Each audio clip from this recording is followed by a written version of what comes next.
ಮೂಲಭೂತ ಕರ್ತವ್ಯ ಎಂದು ಕರೆಯುತ್ತೇವೆ. 1976-42 ತಿದ್ದುಪಡಿಯಂತೆ 10 ಮೂಲಭೂತ ಕರ್ತವ್ಯಗಳನ್ನು ಸೇರಿಸಲಾಯಿತು. 2003-86 ತಿದ್ದುಪಡಿಯಂತೆ 11ನೇ ಮೂಲಭೂತ ಕರ್ತವ್ಯವನ್ನು ಸೇರಿಸಲಾಯಿತು. ಶರಣ ಸಿಂಗ್ ಸಮಿತಿಯ ಶಿಫಾರಸಿನಂತೆ ಮೂಲಭೂತ ಕರ್ತವ್ಯಗಳನ್ನು ಜಾರಿಗೆ ತರಲಾಯಿತು. ಈ ಮೂಲಭೂತ ಕರ್ತವ್ಯಗಳನ್ನು ಸಂವಿಧಾನದ 4ನೇ ಭಾಗದಲ್ಲಿ 51ನೇ ವಿಧಿಯಲ್ಲಿ ಕಾಣುತ್ತೇವೆ. ಮೂಲಭೂತ ಕರ್ತವ್ಯಗಳು 11 ಇವೆ. ಅದರಲ್ಲಿ ಮೊದಲದಾಗಿ ರಾಷ್ಟ್ರಧ್ವಜ, ರಾಷ್ಟ್ರಗೀತೆ, ಸಂವಿಧಾನಾತ್ಮಕ ಆದರ್ಶ ಸಂಸ್ಥೆಗಳನ್ನು ಗೌರವಿಸುವುದು. ರಾಷ್ಟ್ರಧ್ವಜ ಅಂತಂದ್ರೆ ಸ್ವತಂತ್ರ ದಿನಾಚರಣೆ, ಗಣರಾಜ್ಯೋತ್ಸವದಂದು ರಾಷ್ಟ್ರಗೀತೆ ಹೇಳುವುದರ ಮೂಲಕ ರಾಷ್ಟ್ರಧ್ವಜವನ್ನು ಗೌರವಿಸಬೇಕು.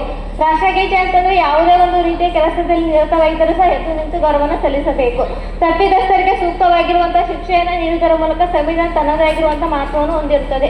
ಸಾಂಸ್ಕೃತಿಕ, ರಾಜಕೀಯ, ಶೈಕ್ಷಣಿಕ ಸಂಸ್ಥೆಗಳನ್ನು ಗೌರವಿಸಬೇಕು.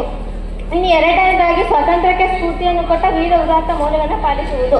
ಸ್ವತಂತ್ರಕ್ಕಾಗಿ ಹೋರಾಡಿರುವಂತಹ ಮಹಾತ್ಮ ಗಾಂಧೀಜಿ, ಸಂಗೊಳ್ಳಿ ರಾಯಣ್ಣ, ಕಿತ್ತೂರು ರಾಣಿ ಚೆನ್ನಮ್ಮರವರ ಆದರ್ಶಾತ್ಮಕ ಜೀವನವನ್ನು ನಮ್ಮ ಜೀವನದಲ್ಲಿ ಅಳವಡಿಸಿಕೊಳ್ಳಬೇಕು. ಇನ್ನು ಮೂರನೇದು ಭಾರತದ ಸಮಗ್ರತೆ, ಐಕ್ಯತೆ, ಸಾರ್ವಭೌಮಾಧಿಕಾರವನ್ನು ಎತ್ತಿ ಹಿಡಿಯುವುದು. ಭಾರತವು ಭಾಷಾ ವೈವಿಧ್ಯತೆ, ಭೌಗೋಳಿಕ ವೈವಿಧ್ಯತೆಯನ್ನು ಹೊಂದಿದ್ದರೂ ಸಹ ವಿವಿಧತೆಯಲ್ಲಿ ಏಕತೆಯನ್ನು ಹೊಂದಿದೆ. ನಾವೆಲ್ಲರೂ ಒಂದೇ ಎಂಬಂತ ಮನೋಭಾವನೆ